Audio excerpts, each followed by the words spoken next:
कार्यक्रम को देख रहे हैं। मैं उनके दर्शन नहीं कर पा रहा हूं, लेकिन मैं उनको भी यहां से प्रणाम करता हूं।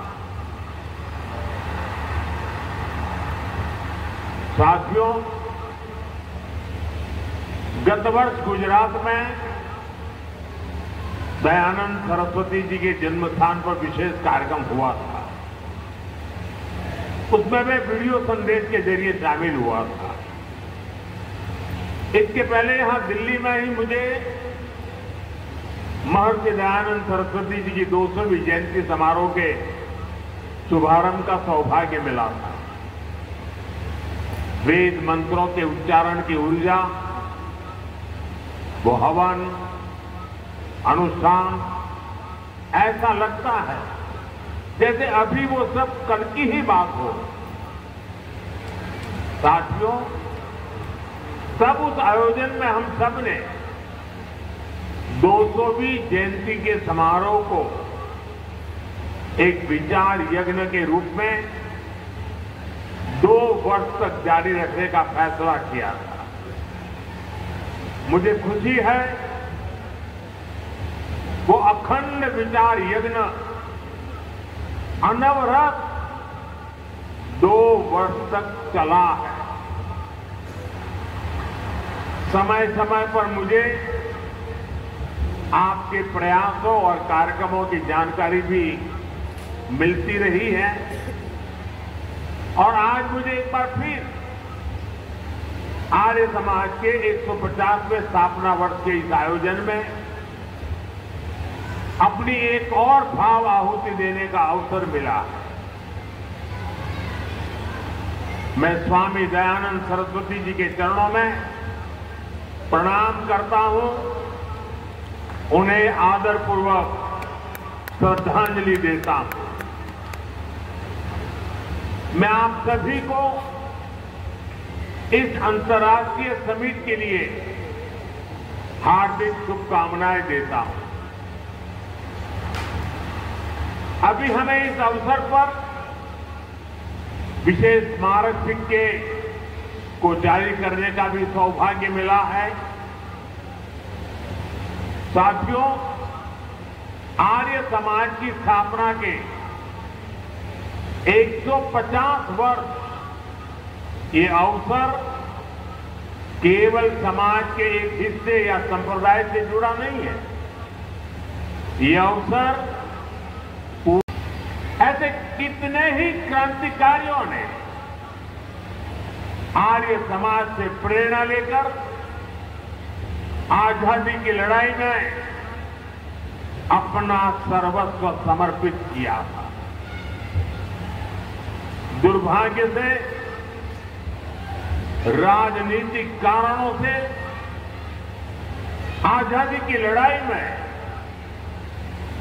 आर्य समाज की इस भूमिका को वो सम्मान नहीं मिला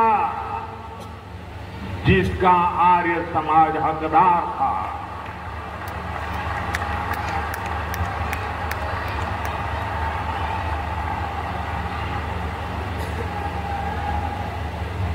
साथियों, आर्य समाज अपनी स्थापना से लेकर आज तक प्रबल राष्ट्र भक्तों की संस्था रही है। आर्य समाज निर्भीक होकर भारतीयता की बात करने वाली संस्था रही है। भारत विरोधी कोई भी सोच हो, विदेशी विचारधाराओं को थोपने वाले लोग हो, विभाजनकारी मानसिकता हो, सांस्कृतिक प्रदूषण के दुष्प्रयास हो, आर्य समाज ने हमेशा इनको चुनौती दी है।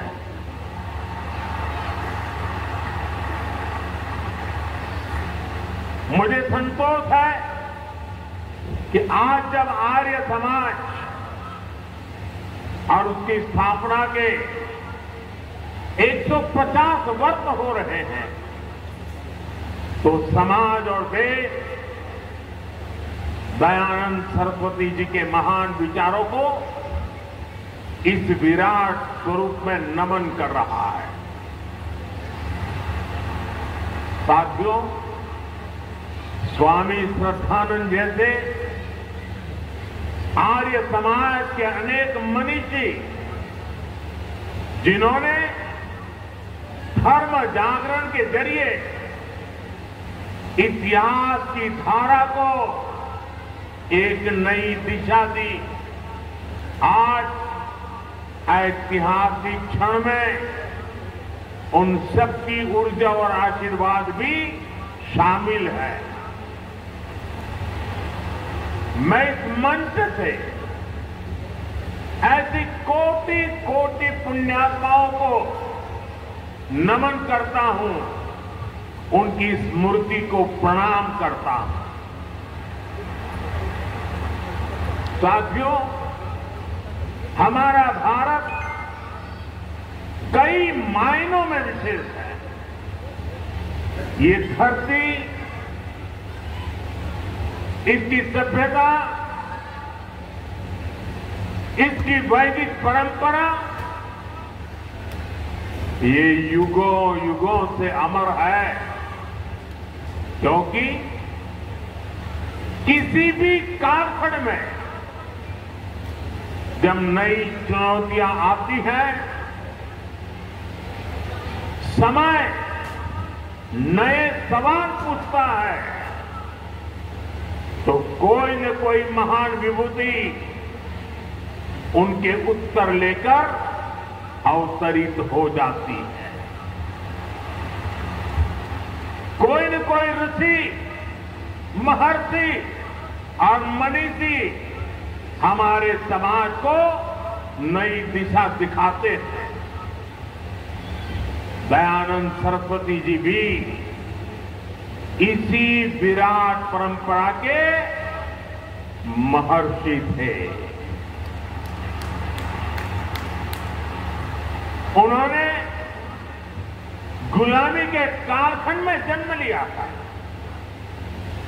सदियों की गुलामी से पूरा देश, पूरा समाज टूट चुका था। विचार और चिंतन की जगह पाखंड और कुरीतियों ने ले ली थी। अंग्रेज हमें हमारी परंपराओं और हमारी मान्यताओं को नीचा दिखाते थे। हमें नीचा दिखाकर वो भारत की गुलामी को सही ठहराते थे। ऐसी परिस्थितियों में नए मौलिक विचारों को कहने का साहस भी समाज खो रहा था। और ऐसे ही मुश्किल समय में एक युवा सन्यासी आता है। वो हिमालय के निर्जन और कठिन स्थानों में साधना करता है, खुद को तपस्या की कसौटी पर तपाता है और वापस आकर वो हीन भावना में फंसे भारतीय समाज को झकझोरता है। जब पूरी अंग्रेजी सत्ता भारतीय पहचान को नीचा दिखाने में लगी थी,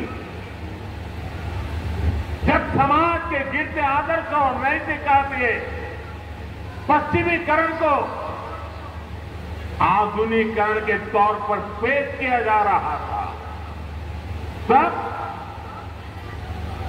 आत्मविश्वास में भरा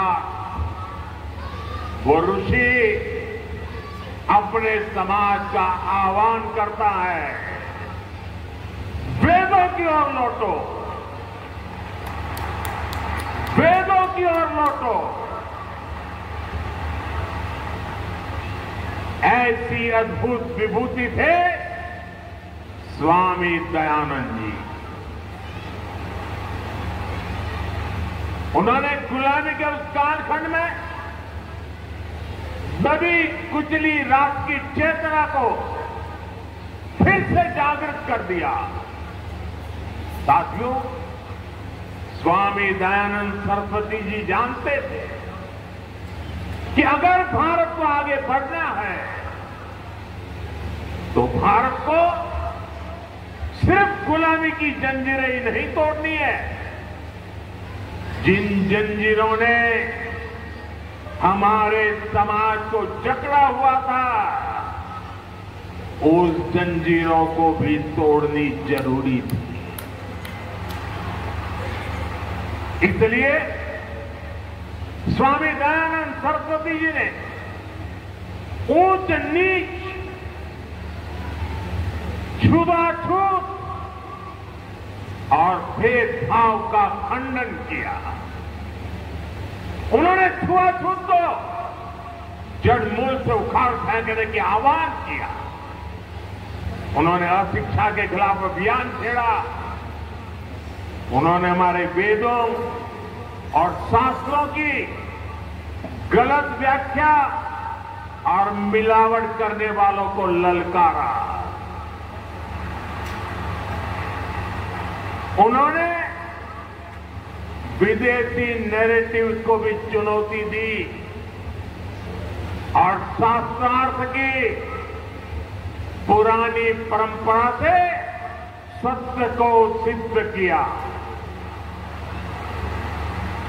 साथियों, स्वामी दयानंद जी युगदर्शा महापुरुष थे। वो जानते थे चाहे व्यक्ति निर्माण हो या समाज निर्माण, उसके नेतृत्व में नारी शक्ति की बहुत बड़ी भूमिका होती है। इसलिए उन्होंने महिलाओं को घर की चौखट तक सीमित समझने वाली सोच को ही चुनौती दी। आर्य समाज के स्कूलों में लड़कियों को शिक्षा देने का अभियान शुरू किया। उस समय जालंधर में जो कन्या विद्यालय शुरू हुआ, वो देखते ही देखते कन्या महाविद्यालय बन गया। आर्य समाज के ऐसे ही महाविद्यालयों में पढ़ी लाखों लाख बेटियां आज राष्ट्र की नींव को मजबूत कर रही हैं। साथियों, यहां दिल्ली की मुख्यमंत्री रेखा गुप्ता जी इस समय मंच पर मौजूद है।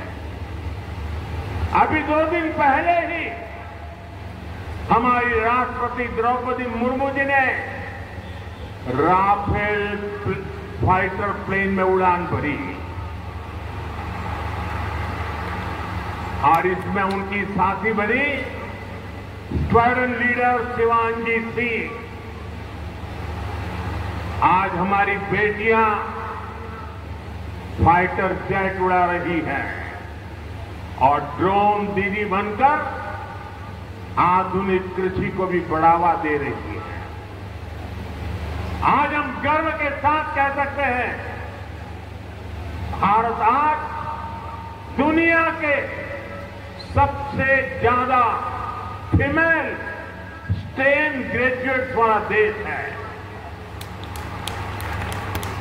आज साइंस और टेक्नोलॉजी की फील्ड में भी महिलाएं लीडरशिप रोल में आ रही हैं। आज देश की टॉप वैज्ञानिक संस्थानों में विमेन साइंटिस्ट मंगलयान, चंद्रयान और गगनयान जैसे स्पेस मिशंस में अहम भूमिका निभा रही है। ये बदलाव बताता है कि देश आज सही मार्ग पर आगे बढ़ रहा है। देश स्वामी दयानंद जी के सपनों को पूरा कर रहा है। साथियों, स्वामी दयानंद जी के एक विचार का मैं अक्सर चिंतन करता हूं। उसे कई बार लोगों को बोलता भी हूं। स्वामी जी कहते थे, जो व्यक्ति सबसे कम ग्रहण करता है और सबसे अधिक योगदान देता है, वही परिपक्व है। इन सीमित शब्दों में इतना असाधारण विचार है कि शायद इसकी व्याख्या में कई किताबें लिखी जा सकती हैं, लेकिन किसी विचार की असली ताकत उसके भावार्थ से भी ज्यादा इससे तय होती है वो विचार कितने समय तक जीवित रहता है, वो विचार कितनी जिंदगियों का परिवर्तन करता है। और जब हम इस कसौटी पर महर्षि दयानंद जी के विचारों को कसते हैं, जब हम आर्य समाज के समर्पित लोगों को देखते हैं, तब हमें लगता है कि उनके विचार समय के साथ साथ और अधिक प्रकाशमान हुए हैं।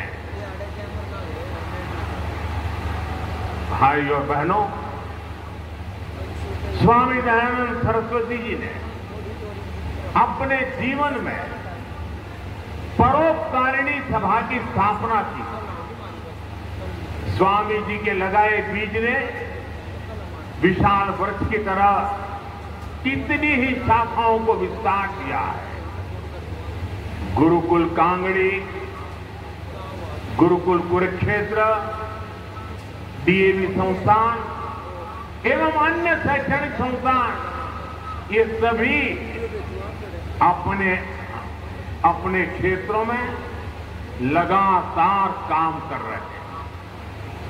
जब जब देश पर संकट आया है, आर्य समाज के लोगों ने अपना सब कुछ देशवासियों के लिए समर्पित किया है। भारत विभाजन की विभीषिका में सब कुछ गंवाकर भारत आने वाले शरणार्थियों की सहायता, पुनर्वास और शिक्षा, इसमें आर्य समाज ने कितनी बड़ी भूमिका निभाई, ये इतिहास में दर्ज है। आज भी प्राकृतिक आपदाओं के समय पीड़ितों की सेवा में आर्य समाज हमेशा आगे रहता है। भाई और बहनों, आर्य समाज के जिन कार्यों का ऋण देश पर है, उनमें एक अहम कार्य देश की गुरुकुल परंपरा को जीवित रखना भी है। एक समय गुरुकुलों की ताकत से ही भारत ज्ञान विज्ञान के शिखर पर था। गुलामी के दौर में इस व्यवस्था पर जानबूझकर प्रहार किए गए। इससे हमारा ज्ञान नष्ट हुआ, हमारे संस्कार नष्ट हुए, नई पीढ़ी कमजोर हुई। आर्य समाज ने आगे आकर ध्वस्त होती गुरुकुल परंपरा को बचाया। यही नहीं, समय के मुताबिक आर्य समाज के गुरुकुलों ने खुद को परिष्कृत भी किया, उसमें आधुनिक शिक्षा का समावेश भी किया। आज जब देश राष्ट्रीय शिक्षा नीति के जरिए एक बार फिर शिक्षा को मूल्य और चरित्र निर्माण से जोड़ रहा है, तो मैं भारत की पवित्र ज्ञान परंपरा की रक्षा के लिए आर्य समाज का आभार भी करता हूं। साथियों, हमारे वेदों का वाक्य है कृण्वन्तो विश्वमार्यम, अर्थात हम पूरे विश्व को श्रेष्ठ बनाएं, उसे श्रेष्ठ विचारों को होकर लेकर के जाएं। स्वामी दयानंद जी ने इसी वेद वाक्य को आर्य समाज का ध्येय वाक्य बनाया। आज यही वेद वाक्य भारत की विकास यात्रा का मूल मंत्र भी है। भारत के विकास से विश्व का कल्याण, भारत की समृद्धि से मानवता की सेवा, देश इसी विजन पर आगे बढ़ रहा है। आज भारत सस्टेनेबल डेवलपमेंट की दिशा में एक प्रमुख ग्लोबल वॉइस बन चुका है। जिस तरह स्वामी जी ने वेदों की ओर लौटने का आह्वान किया था, उसी तरह आज भारत वैदिक जीवन पद्धति और आदर्शों की ओर लौटने की बात ग्लोबल स्टेज पर कर रहा है। इसके लिए हमने मिशन लाइफ लॉन्च किया है। पूरे विश्व से इसका सपोर्ट मिल रहा है। One sun, one world, one grid vision के जरिए हम क्लीन एनर्जी को भी एक ग्लोबल मूवमेंट में बदल रहे हैं।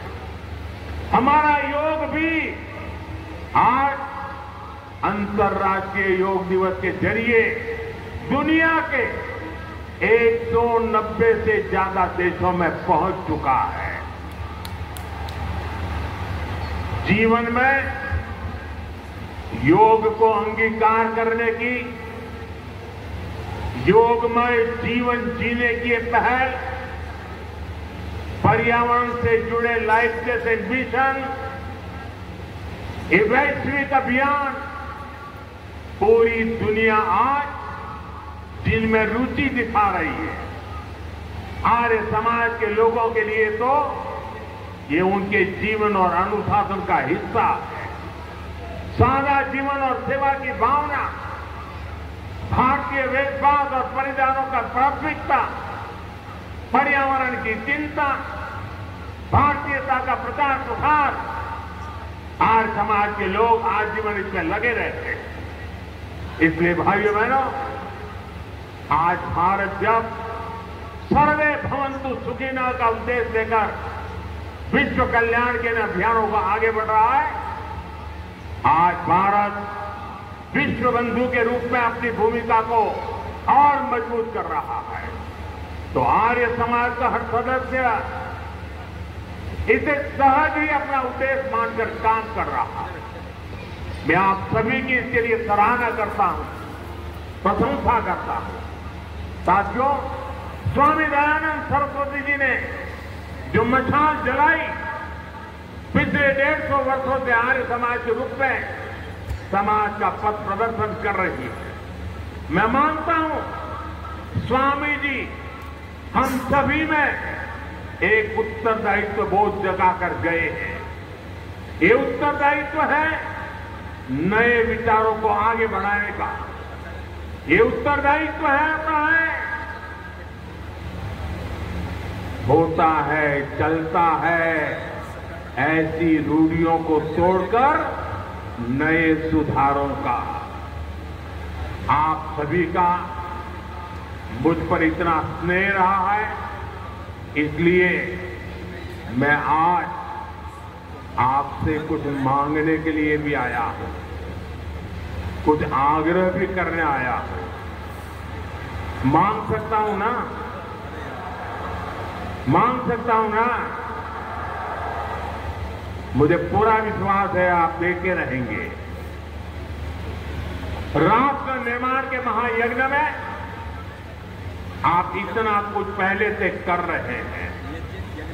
मैं देश की कुछ वर्तमान प्राथमिकताएं भी आपके सामने दोहराना चाहता हूं।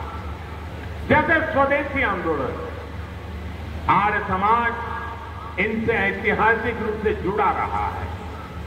आज जब देश ने फिर से स्वदेशी की जिम्मेदारी उठाई है, देश वोकल फॉर लोकल हुआ है, तो आपकी भूमिका इसमें और अहम हो जाती है। साथियों, आपको ध्यान होगा अभी कुछ समय पहले देश ने ज्ञान भारतम मिशन भी शुरू किया है। इसका उद्देश्य है भारत की प्राचीन मैन्युस्क्रिप्ट को डिजिटाइज और प्रिजर्व करना। अथाह ज्ञान की हमारी ये धरोहरें ये तभी संरक्षित होगी जब हमारी नई पीढ़ी इनसे जुड़े, इनकी अहमियत को समझे। इसलिए मैं आर्य समाज से आह्वान करूंगा, आपने 150 साल से भारत के पवित्र प्राचीन ग्रंथों को खोजने और संरक्षित करने का काम किया है। हमारे ग्रंथों को मौलिक रूप में बचाने का काम कई पीढ़ियों से आर्य समाज के लोग करते आ रहे हैं। ज्ञान भारतम मिशन अब इसी प्रयास को राष्ट्रीय स्तर पर लेकर जाएगा। आप इसे अपना ही अभियान मानकर इसमें सहयोग करें और अपने गुरुकुलों के जरिए, अपने संस्थानों के जरिए युवाओं को मैन्युस्क्रिप्ट के अध्ययन और शोध से भी जोड़े। साथियों, महर्षि दयानंद जी की 200वीं जयंती के अवसर पर मैंने यज्ञ में प्रयोग होने वाले अनाजों की चर्चा की। हम सब जानते हैं यज्ञ में श्री अन्न की कितनी अहमियत होती है। जो अनाज यज्ञ में इस्तेमाल होते हैं उन्हें विशेष रूप से पवित्र माना जाता है। इन अन्नों के साथ मोटे अनाज यानी श्री अन्न की भारतीय परंपरा को भी हमें आगे बढ़ाना है। यज्ञ में प्रयोग होने वाले अन्न की एक खूबी ये भी होती है कि उनकी पैदावार प्राकृतिक रूप से होनी चाहिए। प्राकृतिक खेती, नेचुरल फार्मिंग, अभी आचार्य जी बड़े विस्तार से उसका वर्णन कर रहे थे। ये नेचुरल फार्मिंग भारतीय अर्थव्यवस्था की बहुत बड़ी आधार हुआ करती है। आज एक बार फिर दुनिया उसके महत्व को समझने लगी है। मेरा आग्रह है आर्य समाज नेचुरल फार्मिंग के आर्थिक और आध्यात्मिक पहलू के प्रति भी लोगों को जागरूक करे। साथियों, एक और विषय है जल संरक्षण का भी है। आज देश गांव-गांव साफ पानी पहुंचाने के लिए जल जीवन मिशन पर काम कर रहा है। जल जीवन मिशन अपने आप में दुनिया का सबसे बड़ा अनूठा अभियान है, लेकिन हमें ध्यान रखना है पानी पहुंचाने के संसाधन तभी काम करेंगे जब आने वाली पीढ़ियों के लिए पर्याप्त पानी बचेगा। इसके लिए हम ड्रिप इरिगेशन से खेती को बढ़ावा दे रहे हैं। देश में 60,000 से ज्यादा अमृत सरोवर बनाने का भी काम हुआ है। हमें चाहिए सरकार के इन प्रयासों के साथ साथ समाज खुद भी आगे आए। हमारे यहां गांव-गांव तालाब, सरोवर, कुआं और वापी होते थे। बदलते हालातों में उनकी उपेक्षा होती गई और वो सूखते चले गए। हमें लोगों को अपने इन प्राकृतिक संसाधनों को बचाने के लिए निरंतर जागृत करना है। कैच द रेन जो सरकार का अभियान है, रिचार्जिंग वेल बनाने का जो अभियान है, वर्षा का पानी का उपयोग रिचार्जिंग के लिए करना, ये समय की मांग है। साथियों, बीते काफी समय से देश में एक पेड़ मां के नाम अभियान भी खूब सफल हुआ है।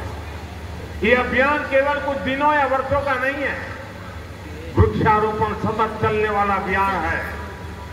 आर्य समाज के लोग इस अभियान से भी ज्यादा लोगों को जोड़ सकते हैं।